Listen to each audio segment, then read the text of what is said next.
everybody, it's James Lindsay, and you are listening to the new Discourses podcast, where we talk about all things woke all the time. And today we're going to do something I don't know if putting it off is the word I want to use.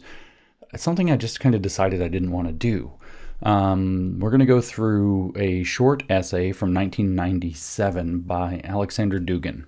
I've been trying to avoid talking about Dugin, except to maybe mention him here and there. I don't think he should be taken nearly as seriously as he is, but he is taken very seriously, as it turns out, by people on what I'm calling the woke right. You can call him the dissident right, you can call him the new right, you can call him the post-liberal right, you can call him whatever you want, I don't care. But I've called him the woke right.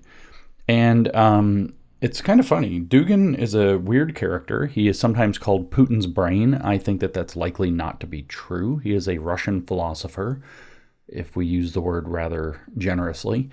There are strong reasons to believe that he was or still is a Satanist. He's a very peculiar character. He's a weirdo. He's like a Dungeons and Dragons kind of dork.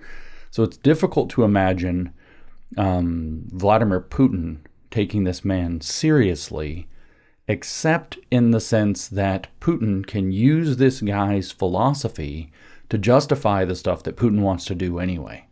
So I would not assume that we should ignore completely what Dugin is saying or the claim that he's so-called Putin's brain. I would guess that to the degree that that's even true, which I don't think is very high, honestly, that Putin is using Dugin's ideas to justify stuff he wants to do, regardless of the rest of Dugin's ideas or character or personality. But my strongest suspicion with this guy is that he's basically a psyops. He's an export from Russia to America. And so tying him to Putin with this whole kind of, frisson on the far right after the Ukraine conflict or Ukraine war, that Putin's somehow like the good guy for the American right.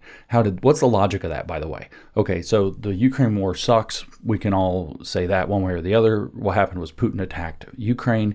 The Democrats then dump God knows how much money and effort and propaganda and BS behind Zelensky and so on into the Ukraine conflict. And so it becomes this Republican versus Democrat kind of polarized issue. I don't care, for the purposes of what we're talking about now, what the deal in Ukraine is or with Russia. I'm not taking a side on the war for the present commentary. I don't even have to get into it. I'm just saying that what happened in America is that the Democrats strongly backed Ukraine, and therefore the far-right Republicans decided that they were anti-Ukraine, kind of in like one lump for kind of silly reasons. And so my guess is that this caused this kind of frisson of cool on the radical or far right in the U.S. that was looking up to Putin as this like great leader who's the anti-democrat character. And he's doing all this, we're getting all this Russian propaganda, I should say, about all this stuff he's doing about revitalizing Christianity, which is probably fake for the most part. There's been all these great Russian propaganda videos. I'm not going to get into it about how like they have natural gas. And it's like poking at all the Democrat policies, Christianity, real and beautiful women, and so on. It's propaganda. But at any rate, the idea that this Aleksandr Dugin guy is Putin's brain then passes along this pathway. This is all I'm trying to say with all this nonsense. Dugin gets laundered into the American right, so we'll call him intelligentsia, post-liberal thinker orbit through this kind of anti-democrat left versus right dialectic happening here in the U.S. And so Dugin is taken more seriously by characters on the woke right, including, say, R.N. McIntyre. That's in scare quotes. R.N. McIntyre is not his real name. At the Blaze Media, which I call him the Blaze Media propagandist, and others. And it's quite clear that, the laundering of Dugin's ideas is prominent there. When R.N. McIntyre recently appeared on Tucker Carlson's podcast, a few pretty astute observers that I saw on X gave pretty detailed accounts for why what RN was doing was merely regurgitating or repackaging Aleksandr Dugin's so-called fourth political theory for an American audience and delivering it through the medium of Tucker Carlson's podcast. And I think that that's a actually strong and good read. So that's one of the first things about Aleksandr Dugin you have to think about, is that he had this concept called the fourth political theory that makes you wonder, well, what are the other three? They are liberalism, fascism, and communism. And his view is that it's time for a fourth one. And this podcast is going to be kind of about that, but we're not going to talk specifically about the fourth political theory, which is one of it's Dugin's most famous work. Instead, this tweet came out, post on X came out yesterday as of this recording, which is on Labor Day. So it came out at the last of August. And Aleksandr Dugin says, Aaron McIntyre, somehow I forgot the scare quotes around Aaron's fake name. Aaron McIntyre is someone really deep and important. He is responsible and serious. I wish MAGA are like him. That is a hope. Okay, so he gets the full and unvarnished endorsement. Aaron McIntyre gets the full and unvarnished endorsement of Aleksandr Dugin. So it seems reasonable that maybe we do have to talk about Dugin's philosophy. Now, Dugin's kind of a dialectical thinker, but not in the straight kind of Hegelian way. There's elements of that. But this is what the idea of fourth political theory is that through the 20th century, or if you want to expand it to the middle of the 19th to the kind of end of the 20th, we have had a long run of something we could call the modern era. The modern era is maybe coming to, or has come to, a close and into a postmodern era. That's its own question. But during the modern era, there were these three political systems. Before that, we had tribalism, we had, absolute monarchy and this kind of stuff. Well, in the modern era, we didn't do that. We had these three systems: liberalism, communism, and fascism.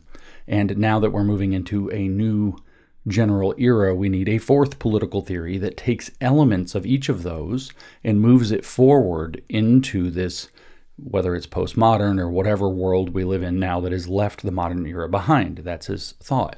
And so it's going to allegedly combine some of the aspects of communism, fascism, and liberalism into a new system.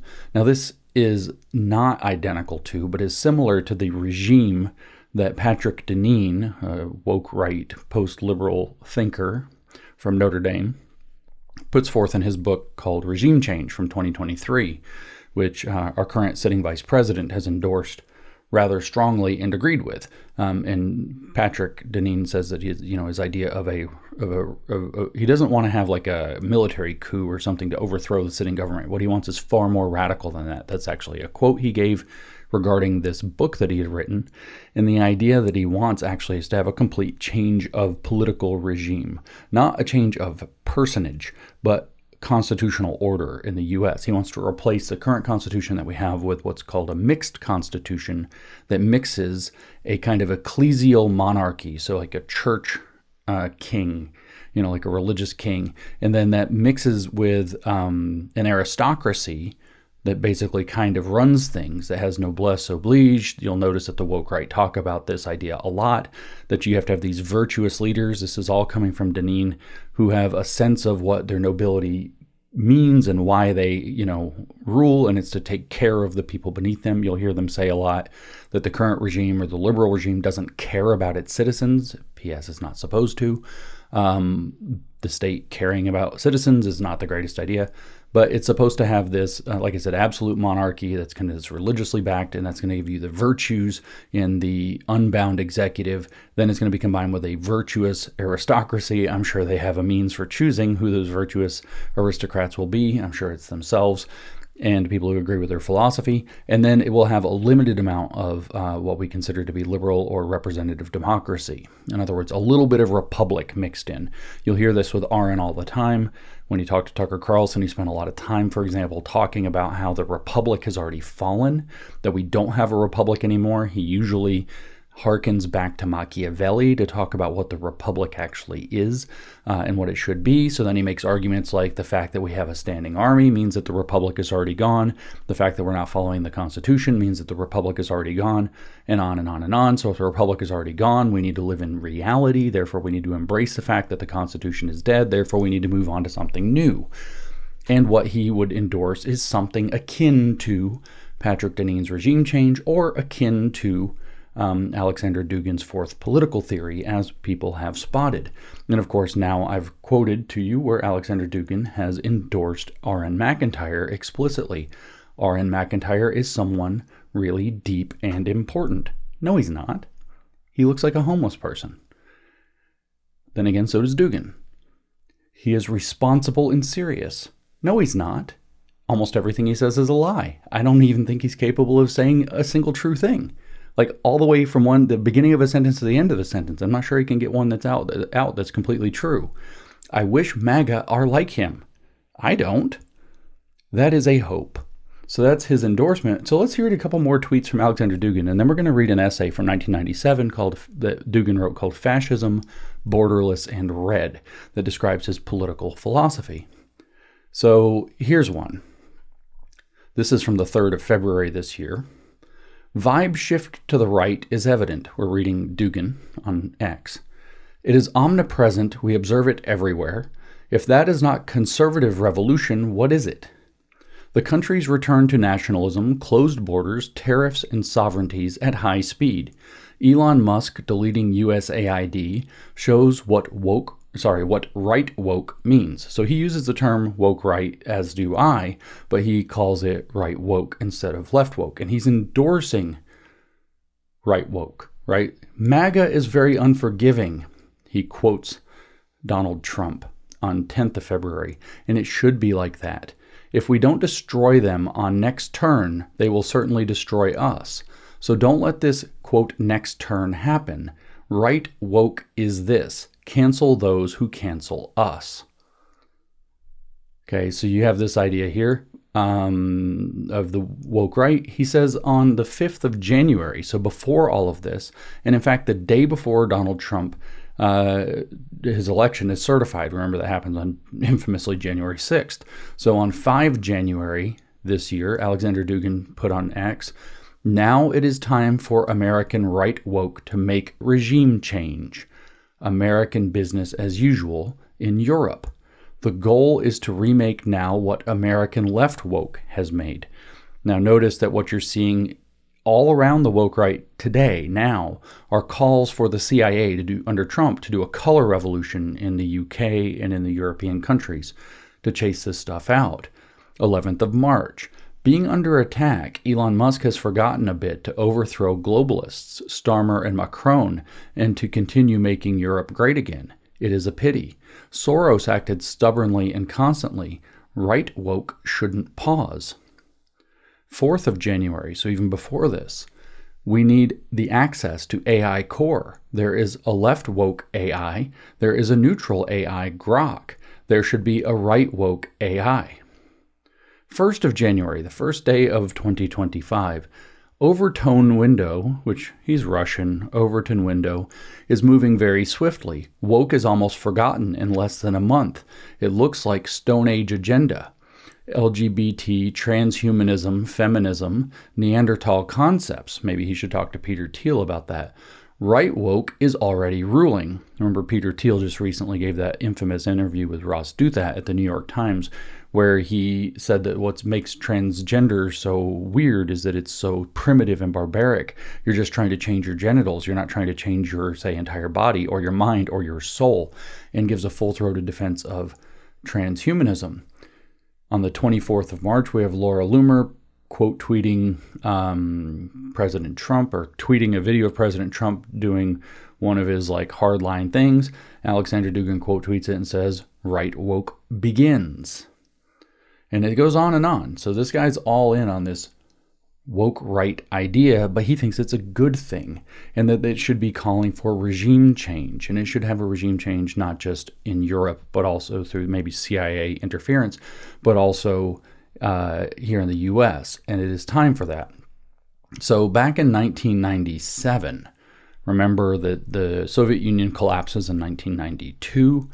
They had this kind of pretend short period of time before Putin got kind of full power, where they pretended that they were going to have something like a Western-style democracy. Then obviously we've established this kind of Russian national capitalist oligarchy run by the Putin regime. And this is going to give us some color for why I don't think that Dugin really is Putin's brain. But he writes this essay in that condition. And he starts off, it's a very short essay. It's only 3 pages. This is one of the reasons I didn't do it for a podcast before. So this won't take super long to get through now that we've had this introduction. He starts off by saying, there are in the 20th century only 3 ideologies that have managed to demonstrate that their principles are realistic in terms of their political administrative implementation. These are liberalism, communism, and fascism. Okay, so that's like I said. So his view is that there needs to be a 4th political theory that integrates pieces of all of them. Remember, the title of the essay is Fascism, Borderless, and Red. So what aspects do you see here? Fascism is the model. Borderless is this kind of liberal globalist vision that he's taking. And then red is communist, or also National Socialist, or violent. He says it's because it's the color of their blood, so it's also going to be bloody. As much as one may like to, Dugin says, it is impossible to name another model of society which would not be one of the forms of these ideologies and which at the same time existed in reality. There are liberal countries, there are communist countries, and there are fascist or nationalist countries. So here you have him equating fascism and nationalism. That's a very interesting thing. Now, just a quick, sidebar. Patriotism means loving your country. A nation is generally considered to be a group of people that are bound by some kind of national spirit or characteristics. Therefore, nationalism is loving your people, putting your ground for your national project in the people rather than something else. So in the United States, obviously, where you have the Declaration defining the core principles of the United States and the Constitution, and we don't have this predetermined set of people to whom it's supposed to apply. So it's not nationalistic in the sense that we're talking about here. But Dugin, this isn't me doing some kind of, interpretation. Dugin himself says fascist parentheses nationalist, as if nationalist and fascist are somehow the same thing. He says others are absent, so there's no other forms of countries in the modern era. And he says not just are they absent, he says, and are impossible. In Russia, we have passed 2 ideological stages, the communist and the liberal. What remains is fascism. Okay, so this is a little weird because very famously, first of all, he's talking about stages, like history's progressing through different stages, and it has to go through these different, periods, and there are different models for that, right? So Marx had a linear model where primitive communism gives way to slavery, gives way to feudalism, gives way to capitalism, gives way to socialism, gives way to eventually the fully realized communism on the global scale, right? So there's this linear model of stages. Other thinkers, like Peter Thiel's kind of mentor, Leo Strauss, he wrote the essay Our Straussian Moment back in like 2002 or 3 or whatever it was, right after 9/11. So other thinkers like Leo Strauss conceive of this more like in a circle. So it's like you could imagine that a country goes through a liberal phase, and then that leads to a communist phase, and then that leads to a fascist reaction, and then that means people don't like that, so they go back to a liberal phase. Leo Strauss's idea is that this works a little bit like the ocean, where it's like waves coming to shore, because he wants to make the point that with each successive wave, elements of the previous wave are there. So the wave comes up onto the beach, the water washes back, and when the next wave comes, some of that same water comes up again, right? And so when the liberal phase goes, and then it starts to ebb, and communism floods in to take its place, it's going to have a lot of liberal characteristics. And when then that ebbs, and fascism floods in, it's going to take on a lot of the characteristics actually of the communism. And when that ebbs, in's going to come a new liberalism, but it's going to have taken on characteristics of the fascism. And so you have this kind of eternal churn through history that works in a kind of cyclical fashion about which is dominant. Now, it's hard not to identify this as being pretty Hegelian, except that Hegel had the idea that this churn, this wheel of history grinds down to a single point. Of course, Pierre Teilhard de Chardin had the same idea. We did one podcast about him. I started reading more of his book. It was so weird, I didn't know what to do with it. So I haven't made more podcasts about him yet. But his was the idea that you grind down toward what he called the omega point, the final point of history.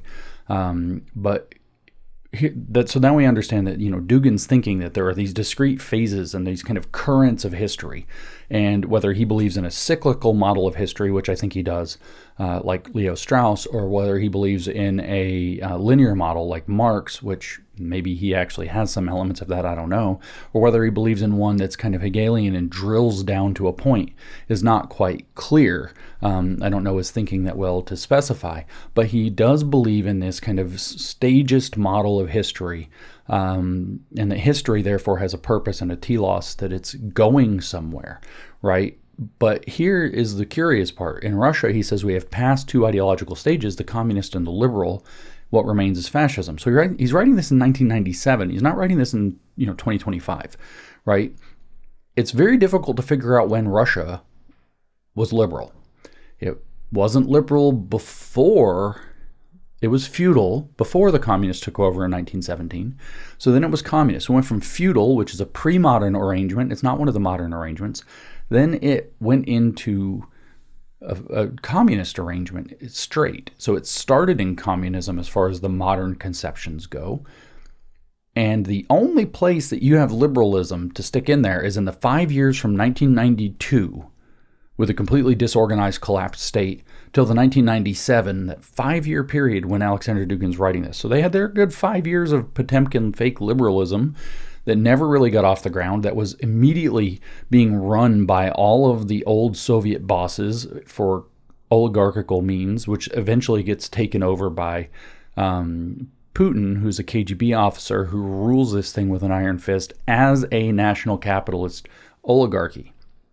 Some people might describe it as a kleptocracy, government by theft. However you want to characterize it, I don't know. What remains, he says, is fascism. So it's time for Russia to take away from these stages of communism and liberalism, whatever liberalism it ever had, and go into fascism. And now here's the thing, is this is what this essay is about: fascism, borderless, and red. So it's time for fascism, but this fascism is going to have to incorporate those elements of the other things, thus his so-called fourth political theory, which I remind you, the same R.N. McIntyre that Aleksandr Dugin just praised on X, the same one on Tucker Carlson 2 weeks ago, probably catching Aleksandr Dugin's attention, regurgitated an Americanized repackaging of fourth political theory, or Dugin's ideas, for a gigantic conservative audience. Hence me wanting to go through this essay. If Aleksandr Dugin is going to endorse R.N. McIntyre, and R.N. McIntyre is going to repeat Dugin-esque ideas on huge stages, maybe we should know what Dugin thinks. So let's go through this essay. That was the introduction, the whole thing. It's, like I said, very short. 1. Against national capitalism. So this new fascism is going to be against the thing that you could pretty easily argue that Putin is running. Now, a lot of you are going to think about Mussolini when you think about fascism, and you're going to think about the corporatism, and you're going to make this argument that national capitalism is in some sense what the fascists ran. And Dugin's going to be very clear that that's not it. In fact, that's also not what they're going to do with this new fascism, but that's not even the right elements of fascism. It mischaracterizes fascism. So he says one of the versions of fascism, so there are more than one ways to conceive of fascism, one of the versions of fascism which it seems Russian society is today ready or almost ready to embrace is national capitalism. So to be fair, one version of fascism is national capitalism. Maybe that's the Mussolini branch, but he's not happy about this. He says it is almost beyond doubt that the project of national capitalism, or, quote, right fascism, constitutes an ideological initiative of that part of the elite society which is seriously concerned with the problem of power and feels acutely that power of time. Okay, so he's a little artsy-fartsy. I'm not going to get into all that weird language, but I want to talk about this idea, this national capitalism, so we understand what it is. So it's this idea that, it's going to look something like capital or capitalism, but nationalistic in character, which means that some of the industries might be nationalized. All of the industries, especially the large industries, are going to have to work in the service of the national interest first.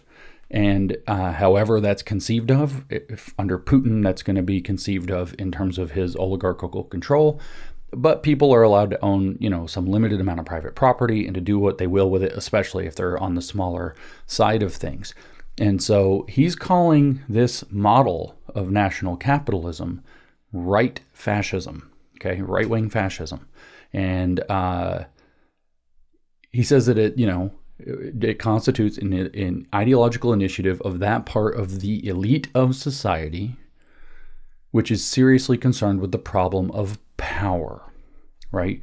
So you can see the appeal, the attachment to the woke right line of thinking. Yet, he says, the quote, national capitalist, quote, right-wing variation of fascism does by no means exhaust the nature of this ideology. So he's saying there's other kinds of fascism we could pick from. It doesn't have to be a national capitalist structure. In fact, he's against national capitalism. It's the title of this section. Moreover, he says, the union of the, quote, national bourgeoisie with the, quote, intelligentsia, on which, according to some analysts, the coming Russian fascism will be based, constitutes a glaring example for what actually is entirely alien to fascism as a worldview, as a doctrine, and as a style. So this idea that it's going to be run by the national bourgeoisie, in other words, the national producers, and the intelligentsia, he's like, hold on, that's not what fascism's actually about. This idea that we're going to have that structure is actually not a good idea. We're going to do something different. He gives the following quote, the domination of national capital. As a description of fascism, he says, the domination of national capital, this is a Marxist definition of the phenomenon of fascism. So he's basically saying this idea of national capitalism as fascism is actually playing into the Marxists' hands. You've taken the Marxist definition of what a fascist state is and then tried to live up to it like a bunch of fools. It does absolutely not take into account the specific philosophical self-reflection of fascist ideology and consciously ignores the fundamental core pathos of fascism, or pathos. So I've made the case again and again that both communism and fascism are, in fact, they're kinds of idolatry, but they're religions of pathos, that they're feelings driven. And so he's saying there's a core feeling, a core emotion to fascism, and that when you look at it just as a national capitalist model, the fusion of corporation and state, like the Nazis did in some sense, and like the Italians under Mussolini did in a somewhat stricter sense, that there's another element that's key to fascism that misses completely. So I mean, he's not criticizing Putin here to my knowledge, writing in 1997, but what Putin's been doing, he would not necessarily approve of here, right? Because the core pathos of fascism is not present. And that's where you really see, for example, like we're doing in our Nazi Experiment podcast series, you're hearing from Adolf Hitler a lot about the need for a worldview and a political faith, and how, there's this whole spirit of the fascist government or the National Socialist movement. We heard that repeatedly. If you go back to my podcast about Mussolini, which was called Fascism, Idolatry of the State, if you go back and re-listen to that, you'll hear this again and again and again from Mussolini, that fascism is a spirit. It's in fact spiritual in nature. Everything within the entire realm of being is concentrated and consecrated in the state, hence me calling it idolatry of the state. So to just think of, he's basically saying that this idea of national capitalism is a deracinated fascism. It doesn't have enough of its real root, its real core, which is a certain pathos, a certain religion of feeling and emotion, one not based, by the way, Christian listeners, on the logos, as John 1 indicates. Fascism, he says, going on, this is nationalism, yet not any nationalism. So fascism is nationalism, but it's a special kind. Fascism, this is nationalism, yet not any nationalism. Remember, nationalism means a love of a people group that constitutes what you believe to be a nation.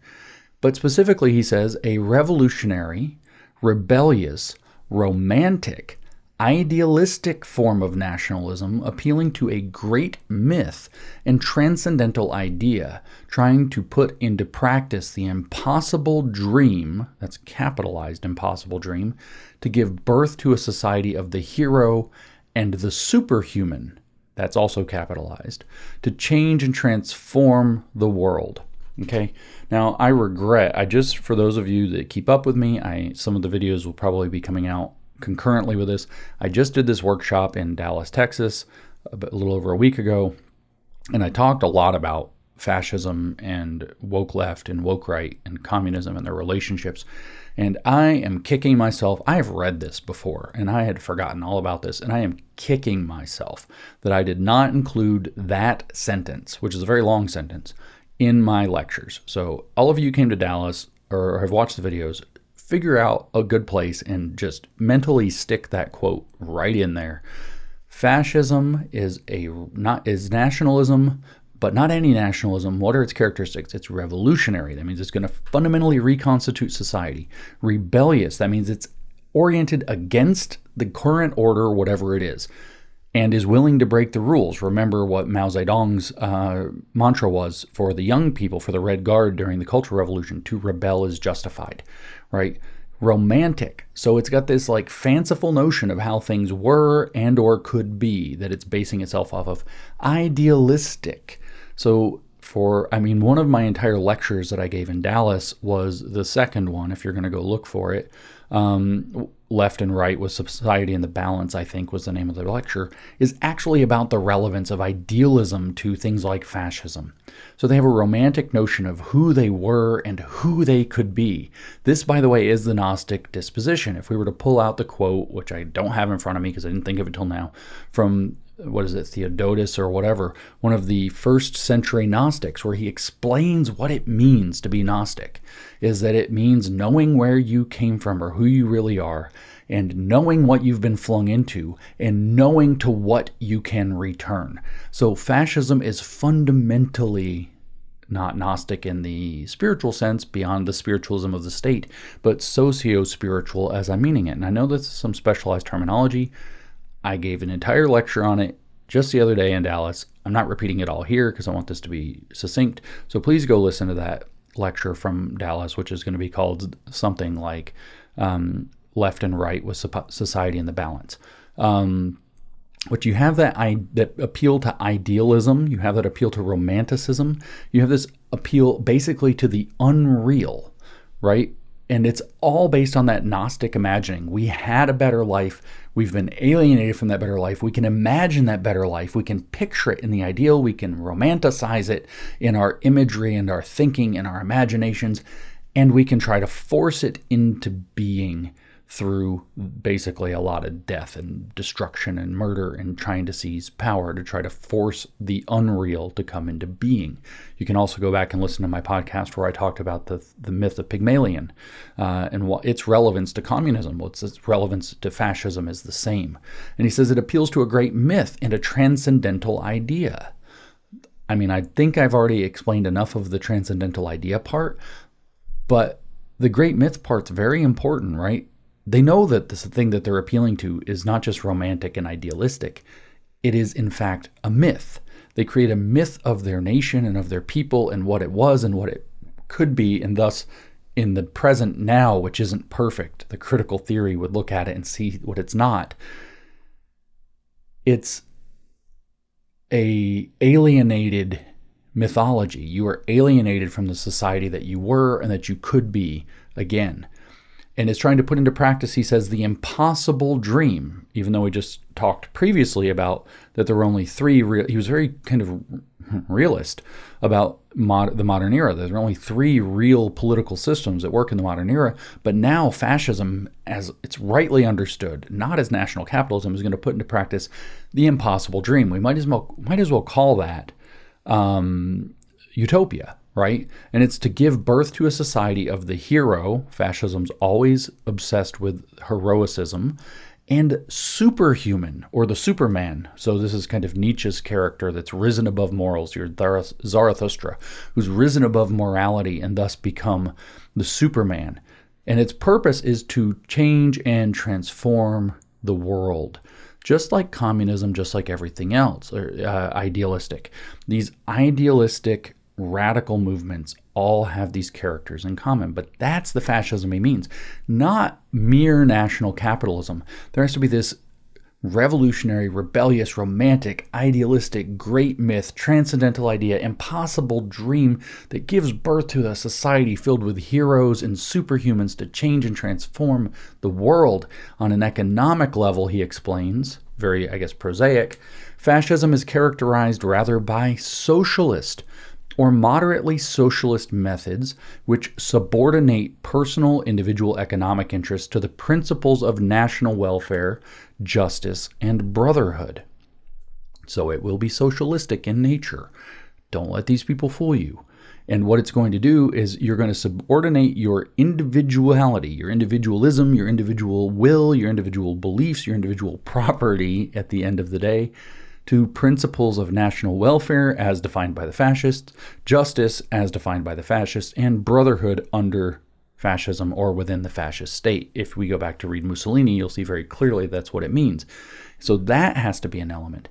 The individual realizes himself through the collective. In fascism, just the same as in communism, where the individual realizes himself through the class.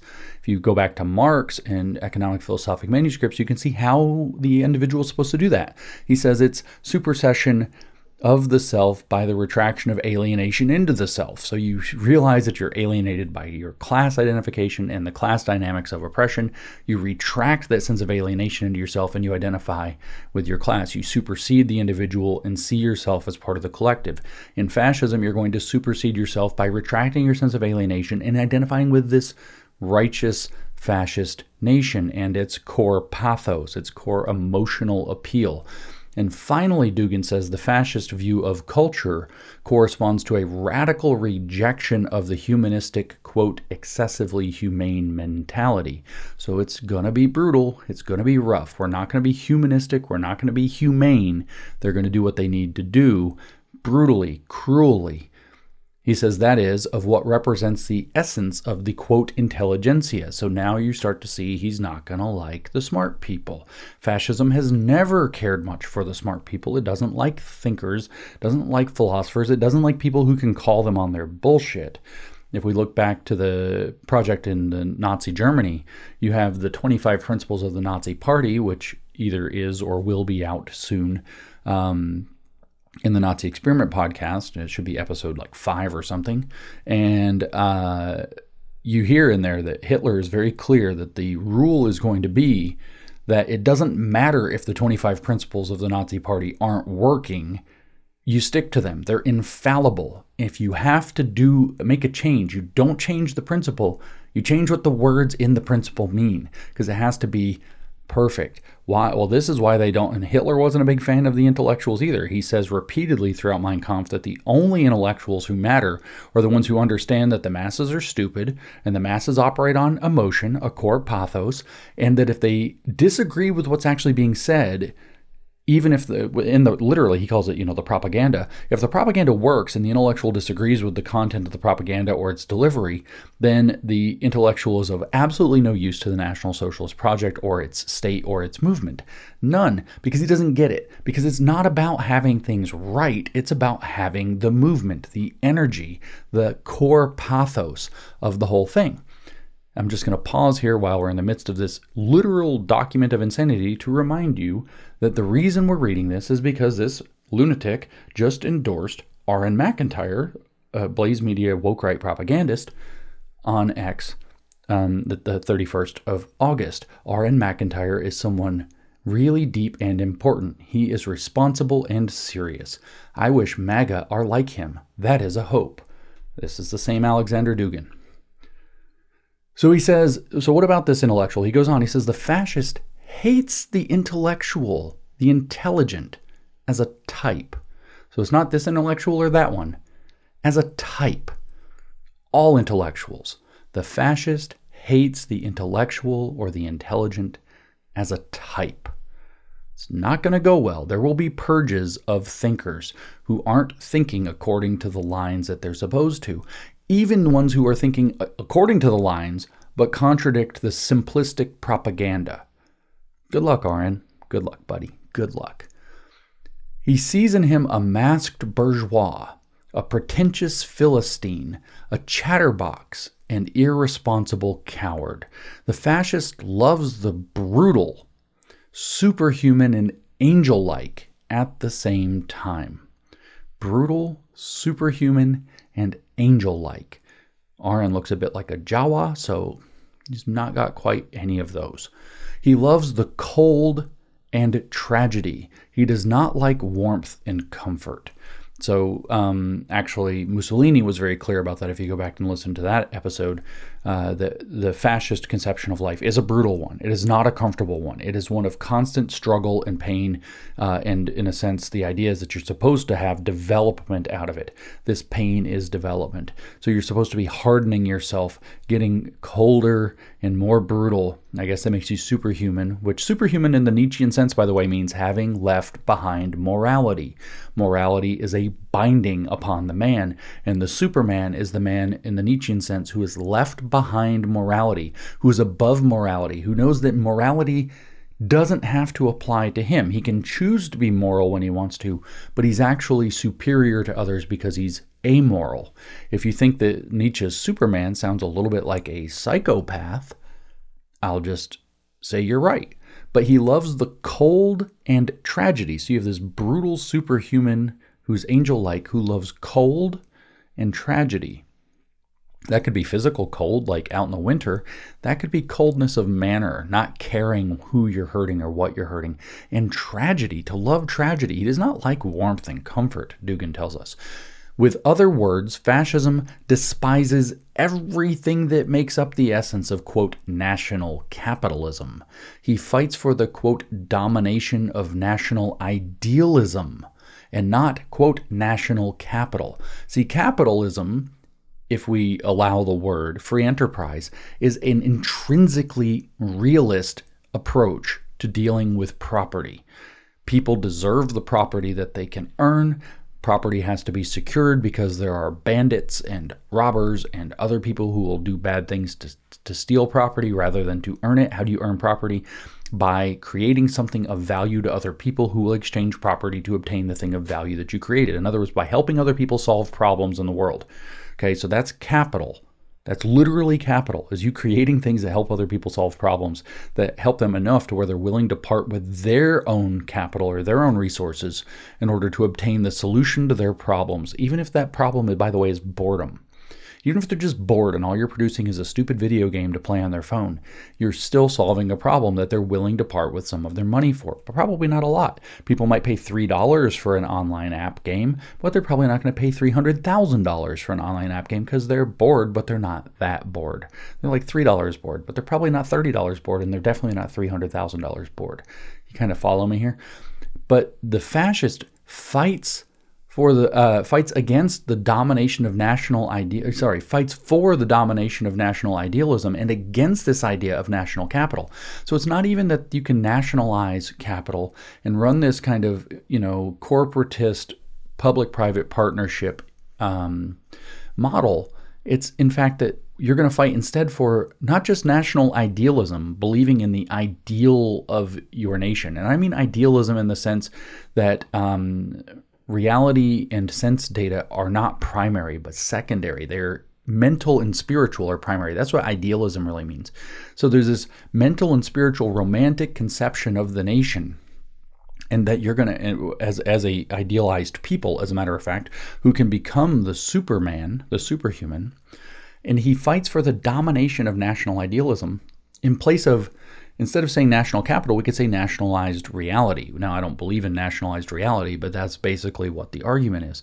He fights for the domination of national idealism and not national capital, and against the bourgeoisie and intelligentsia, and not for her and not with her. The fascist pathos is accurately defined in the famous phrase of Mussolini, "Rise, fascist and proletarian Italy." So, fascist and proletarian Italy.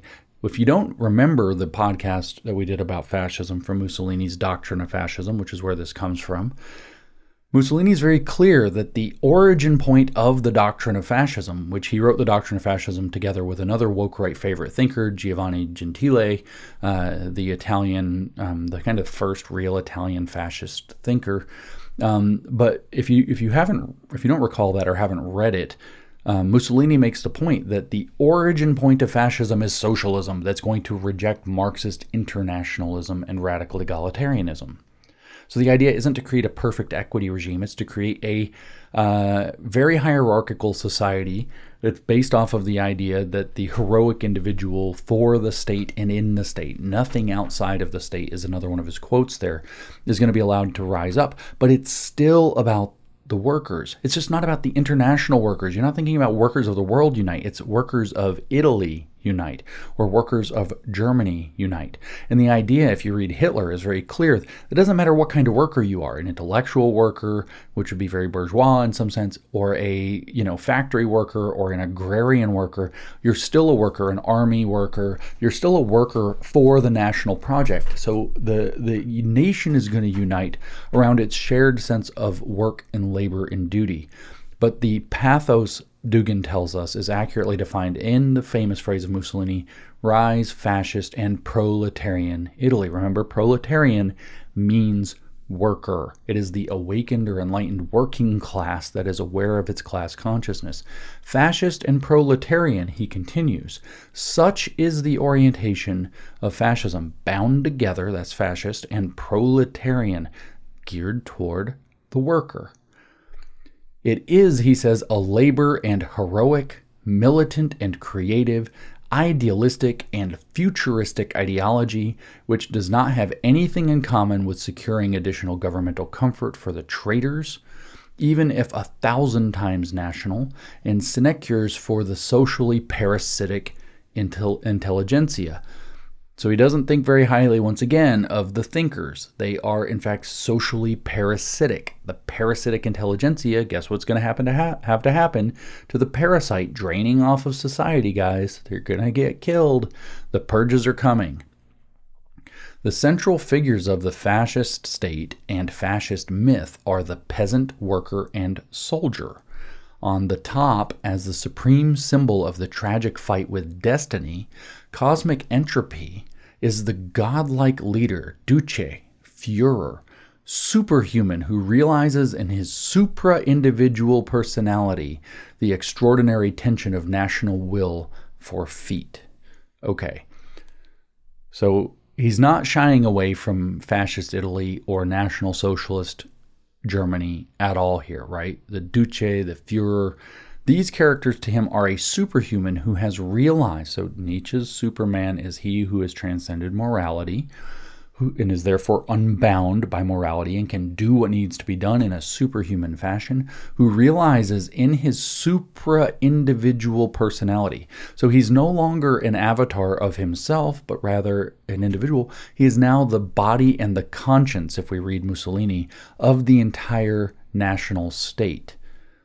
So who realizes in his supra-individual personality the extraordinary tension of national will for feet. That's F-E-A-T, not F-E-E-T, by the way. It's not one of those kind of things. Of course, somewhere at the periphery, there is also a place for the honest citizen merchant and university professor. So your honest citizen merchant and your university professor has a place somewhere at the periphery in this fascist society. They too put on party badges and go out to ceremonial meetings, but in fascist reality their figures are fading, getting lost, and move into the background. Not for them and not by them is the national revolution done. So good luck, Aron. The guy is endorsing you, and he doesn't like people like you one damn bit. In history, clean ideal fascism did not experience a direct incarnation. In practice, the urgent problems of assumption of power and establishing economic order forced the fascist leaders, including Mussolini in Italy, Hitler in Germany, Franco in Spain, as well as Salazar in Portugal, to forge alliances with conservatives, national capitalists, big owners, and corporation heads. Yet this compromise always ended deplorable for the fascist regimes. Before I go on, I'll just cute little sidebar. A friend of mine, who I don't know if he wants to be named, so I won't name him, was once at a conference where there was a panel with Patrick Deneen, who I already mentioned, the regime change guy, and with Rusty Reno, or R.R. Reno, who wrote Return of the Strong Gods. They often do things together. These are two so-called post-liberal thinkers. And they had given their kind of vision for their regime change and their mixed constitution and their, new program. And somebody had asked them, this is the story as it was related to me. This is secondhand. I don't have, evidence of this, but I'm telling the story secondhand, disclaimed, okay, let's go on. And so somebody asked them after they put forth this, semi-fascist or soft fascist or whatever goofy right-wing post-liberal vision, what regime in history is closest to the thing that you are actually proposing? Like, who's done something like this? We're conservatives. Where's the evidence in history that something like this radicalism works? And they kind of, from what I was told in the story, sputtered and spluttered and carried on and heed and hawed. And finally, I don't remember who, but I think it was Reno, not Deneen, but it might be the other way around, blurted out that it's probably Salazar's Portugal, which caused basically the entire room to laugh at them. So here that's mentioned. Story told. Okay, now we go on. So what he says is, right, what's the problem with all of the fascisms of history? So ideal fascism hasn't happened. This is what he says. Clean ideal fascism did not experience a direct incarnation. Real fascism hasn't been tried yet. There, right there, in black and white. In practice, the urgent problems of the assumption of power and establishing economic order forced the fascist leaders, including Mussolini, Hitler, Franco, and Salazar, to forge alliances with conservatives, national capitalists, big owners, and corporation heads. So they had to make deals in order to actually get into power. Yet, he says, this compromise always ended deplorable for the fascist regimes. The fanatic anti-communism of Hitler, warmed up by the German capitalists, cost Germany the defeat in its war with the USSR. Actually, I think it was the Russian winter that did that, but I digress. While Mussolini, trusting into the honesty of the king, articulator of the interests exactly of big business, was delivered by him to the renegades Badoglio and Ciano, who put the Duce into prison and threw themselves into the embrace of the Americans. They didn't just put him into prison. I think they ended up hanging him upside down by his ankles, dead outside of a gas station or something like that. His end wasn't pretty.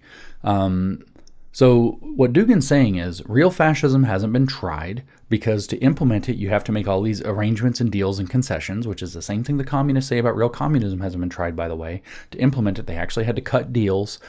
And, and they had to end up, it wasn't going so good for the Bolsheviks, early on. So they had to launch the new economic policy, the NEP, and allow some capitalism. And that soiled the whole thing from the beginning, whatever stupid excuses that they have.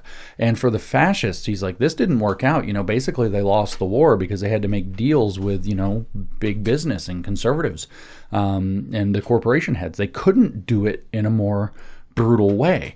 But the one he holds out is the kind of woke right favorite. You do see the woke right actually praising Hitler and so on. But the one that they say we need in America is Franco. You don't ever hear them talk about Salazar. We need a Franco. We need an American Franco, a Protestant Franco, or whatever Franco. Franco, Dugin says, held out the longest. And even that because of the concessions of liberal capitalist England and USA, and because of his rejection to support the ideologically related regimes of the Axis. So Franco is usually geared as a semi-fascist, not a total fascist. He's more of an old school right-wing authoritarian with some fascist characteristics. He reorganized Spain around Catholic identity. There are a lot of members. There was no full Spanish identity at the time. There are a lot of members of the Spanish nation, the Basque, the Catalonians, who are not particularly happy about that. Not to mention, the Muslim population that didn't want to necessarily be reorganized under Catholicism. But at any rate, he ruled as a military dictator and not an ideological fanatic. So he's not generally deemed a true fascist because he was not like the Axis. He was not like Mussolini, and he was not like Hitler. We could drag imperialist Japan into this, but it's its own thing. He was a pragmatist, so he buddied up to the Axis when that looked like the thing you needed to do. So therefore, you did not have Germany taking over Spain, which of course it would want to.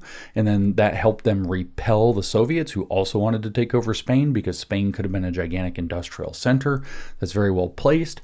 Everybody wanted Spain. And then as soon as the war starts going like really bad for the Germans, whoops, Franco flips sides, and he's at first he's neutral, but he's kind of helping the Axis. He's helping him pull some things off. Now he's helping the Allies.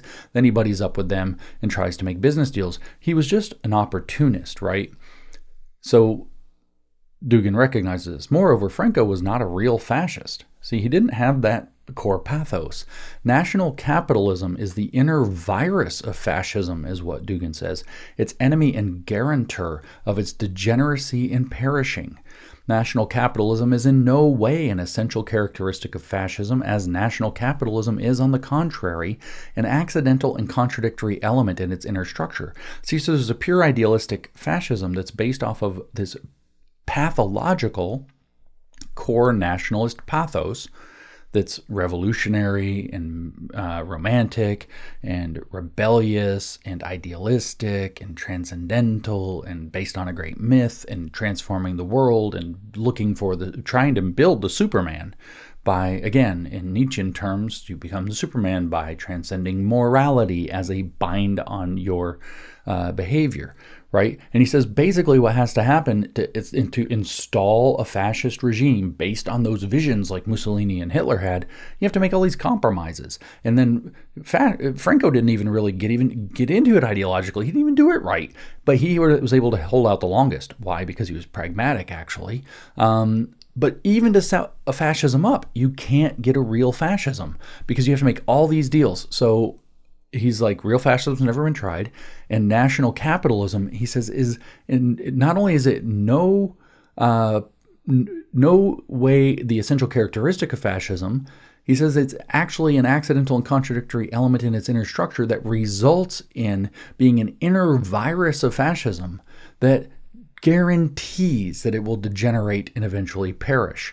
Therefore, in our case, Dugin says, in the case of the growing Russian national capitalism, one cannot speak about fascism, but of an attempt to preliminarily pervert what is not to be circumvented. Such pseudo-fascism can be called preventative or precautionary. It hastens to make itself known before an authentic, real, radically revolutionary, and consistent fascism. A fascist fascism is, in full measure, born and becomes strong in Russia. National capitalists, these are former Communist Party leaders who are used to bossing around and humiliating the people, and who subsequently, out of conformism, became, quote, liberal Democrats, and who, now that this stage is over, I'm sorry about the grammar, he's Russian, are equally zealously venturing to cover themselves with national clothes. So he's saying that the national capitalists who run Russia now are actually old communists who are just bossing people around, humiliating their enemies, and so on, but then have all taken up the practice of conformism. And so as Russia started to liberalize through the 1990s, if that's what was really going on, they just put on the clothes of good liberals and claimed to be liberal Democrats. And now that a nationalist movement was starting in the late 1990s, now they're just putting on nationalist clothes and pretending. Those people are the national capitalists that his whole project is against. This is the first and longest section of this short essay, is to bash those people. They will not be the leaders. It's got to be something way more brutal and way more ideological than these opportunists would allow. Now, again, this is the same argument that Hitler made. It's the same argument that Mussolini made. It's the same argument that the communists made. Mao made it again and again, that the opportunists are the problem, and the opportunists, therefore, will find themselves on the receiving end of the purge after their utility to establish power is exhausted. So they're going to use people to establish power and then purge them, like the so-called intelligentsia that there's no use for, like Orrin McIntyre, who's promoting these ideas in the United States, whose freedom depends upon the United States and its liberal ethos to be able to push the ideas that would undermine the United States and that, if implemented, would eventually kill him. Here's what Dugin says. Having democracy transformed into a farce, apparently, the partocrats, together with the obliging intelligentsia, are decidedly up to foul and poison the nationalism that is advancing into our society. So this is what the woke right would accuse me of. Nationalism's finally on the rise. The nationalist movement, the Dugin movement, is taking off. And here are these stupid, obliging intelligentsia. I don't know if I'm that or if I'm, some kind of partocrat or whatever that's supposed to be. But I'm going to try to poison the nationalism before it can take off, right? And so they don't like me. The nature of fascism, he says, is a new hierarchy, a new aristocracy. The novelty lies in that the hierarchy is based on natural, organic, and clear principles: dignity, honor, courage, and heroism. This is what Hitler and Mussolini said, and it didn't work there. Dugin, of course, thinks he's covered that it was that they made deals with the corporate interests, but that's not right. The dilapidated hierarchy, which is trying to carry itself over into the era of nationalism, is, as before, based on conformist abilities. Quote, flexibility, caution, a taste for intrigues, toadyism, etc. The obvious conflict between two styles, two human types, two normative systems, is inescapable. So again, the two human types, master and slave, is another nod to the Nietzschean philosophy that Dugin has adopted to justify his pathological fascism. Fascist fascism, not national capitalistic fake fascism. Fascist fascism, the real thing, the emotional kind. And the reason that the experiments in Italy and in Germany failed were actually not because they were contaminated from within, but because they were running a model that is fundamentally contradictory to being able to thrive. All socialist programs eventually run out of other people's money. All totalitarian regimes eventually run out of other people's goodwill. You can't motivate people through basically a romantic myth beyond the initial stages. People have that conversion enthusiasm. This is well documented in the psychology of religion. You convert to a religion, and everybody who's religious knows this. New converts are on fire for Jesus for about 18 months, and then a lot of them either wash out because they never grew into their faith whatsoever, or in fact, they completely mellow out and start to mature into their faith, which is what you would hope would happen.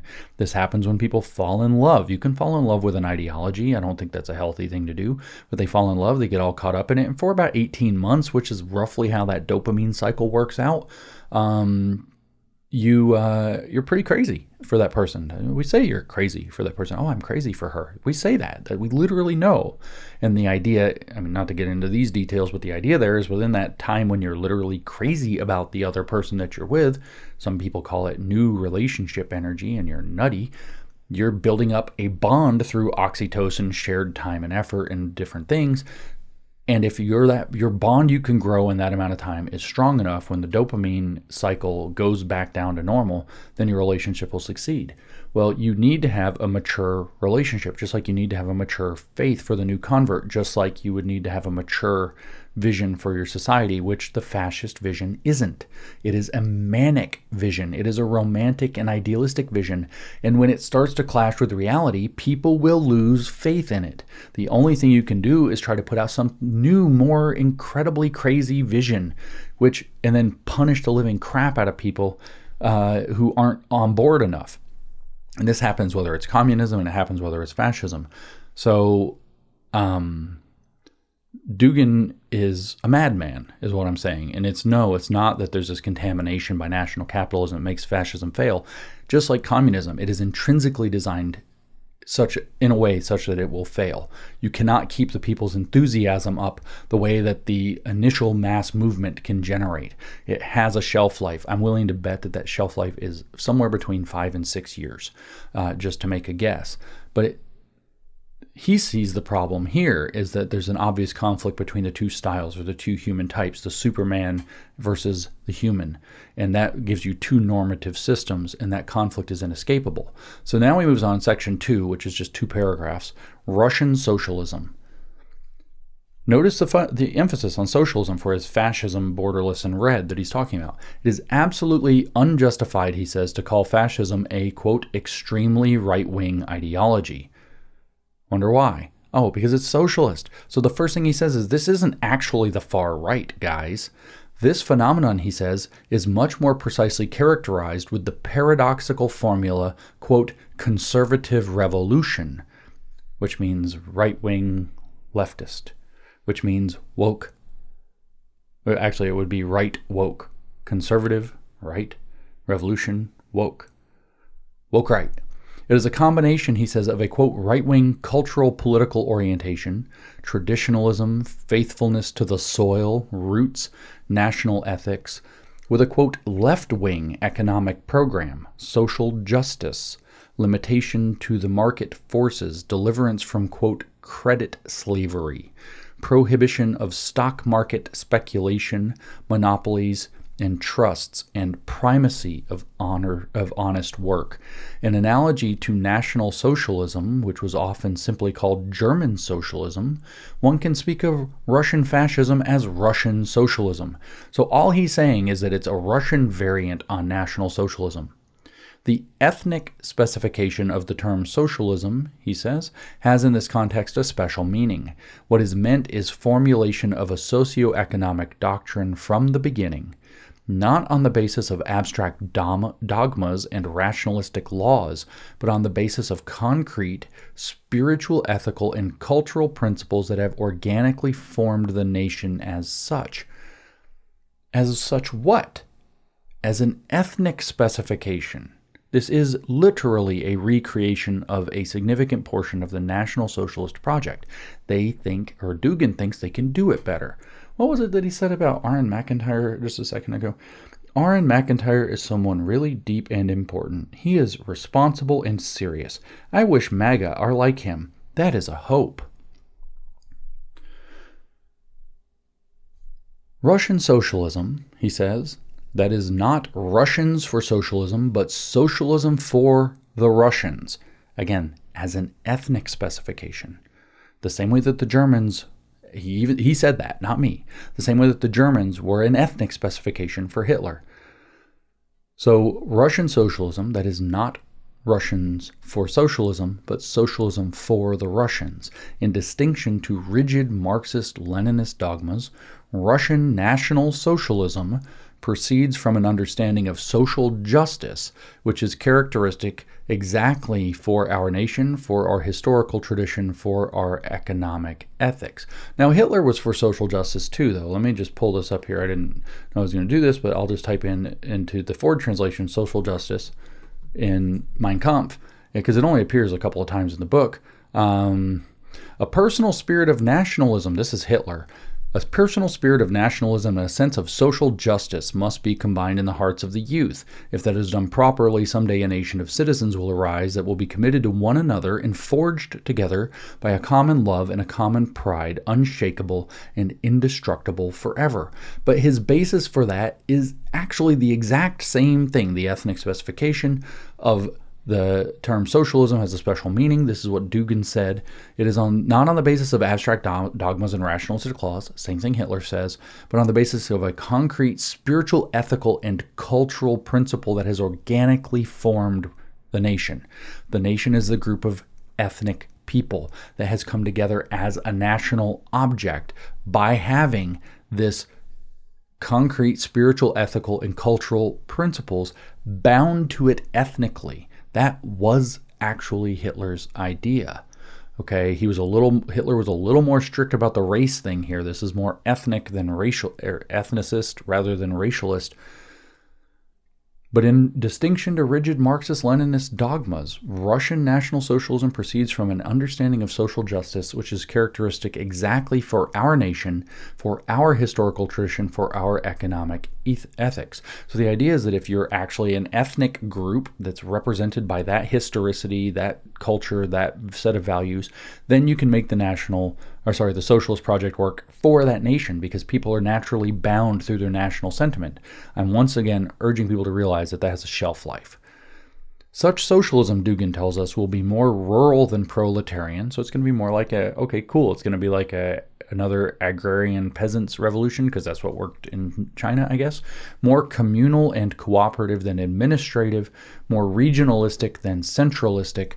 All these are requirements of Russian national specificity, which will find its expression in the doctrine and not only in practice.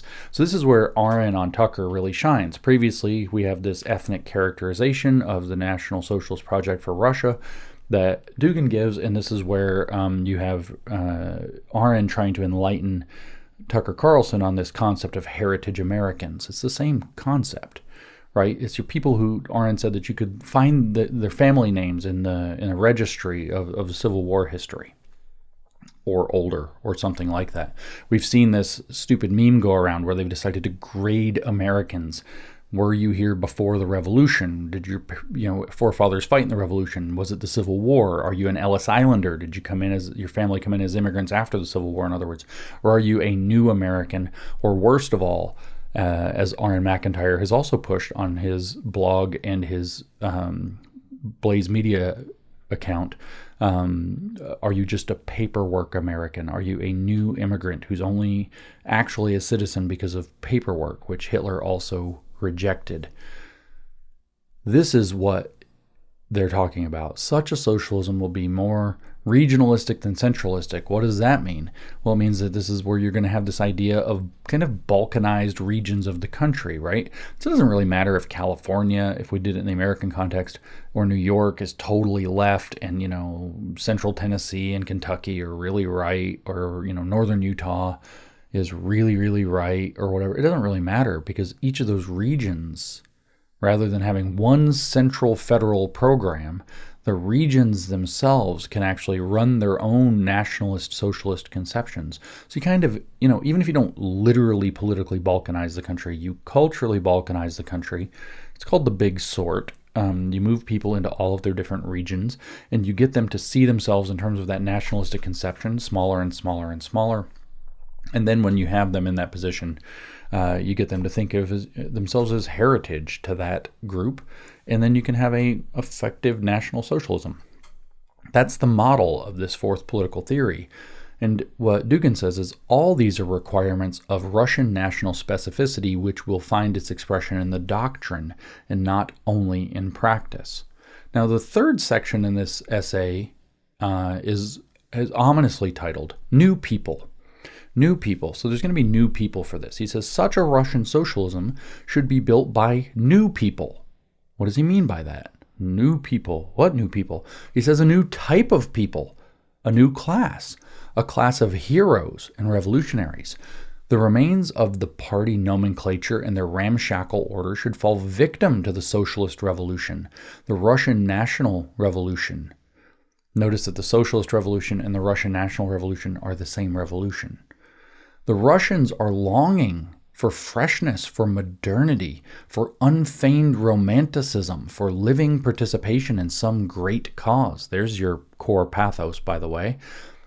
This quest for meaning turned perverted through dark politics and idolatry of the state. Everything, he says, that they are offered today is either archaic, like the National Patriots, or boring and cynical, like the liberals. The dance and the attack, fashion and aggression, excessiveness and discipline, will and gesture, fanaticism and irony will seethe in the national revolutionaries. Young, malicious, merry, fearless, passionate, and not knowing limits. Doesn't that sound like a great kind of new people to have? They will be young. They're revolutionaries who will be young, malicious, merry, fearless, passionate, and not knowing limits. No limiting principles, just like queer theory. They will build and destroy, rule and fulfill orders. So there's your Führerprinzip model, by the way. Conduct purges of the enemies of the nation and tenderly take care of Russian elderly and children.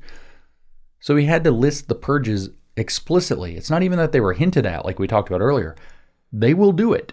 They will be brutal, remember. They will be cruel. They will not know limits. They will rule and fulfill orders and conduct purges of the enemies of the nation. Wrathfully and merrily will they approach the citadel of the ramshackle and rotten system, which is capitalized, by the way, capital system. Yes, they deeply thirst for power, capitalized. They know how to use it. They will breathe life in society. They will shove the people into the sweet process of creating history, which is also capitalized. So was life. It's actually live, but I think he meant life, so I'm going to give it to him. Finally, intelligent and brave, such as are needed, who take the outer world as a strike, in the words of Golovin, a Russian mystic and teacher of Dugin. Immediately before his death, the French fascist writer Robert Brasillach voiced a strange prophecy. Quote, "I see how in the East, in Russia, fascism is rising, a fascism borderless and red." End quote. Note, not a faded, brownish, pinkish national capitalism, but the blinding dawn of a new Russian revolution. Fascism, borderless as our lands, and red as our blood. So that's Aleksandr Dugin, Fascism, Borderless, and Red from 1997. It's a pretty psychotic document. And we'll just do this again. Aleksandr Dugin, August 31st, 2025. R.N. McIntyre is someone really deep and important. He is responsible and serious. I wish MAGA are like him. That is a hope. And that the right woke needs to rise up and seize power. That's something else that he said.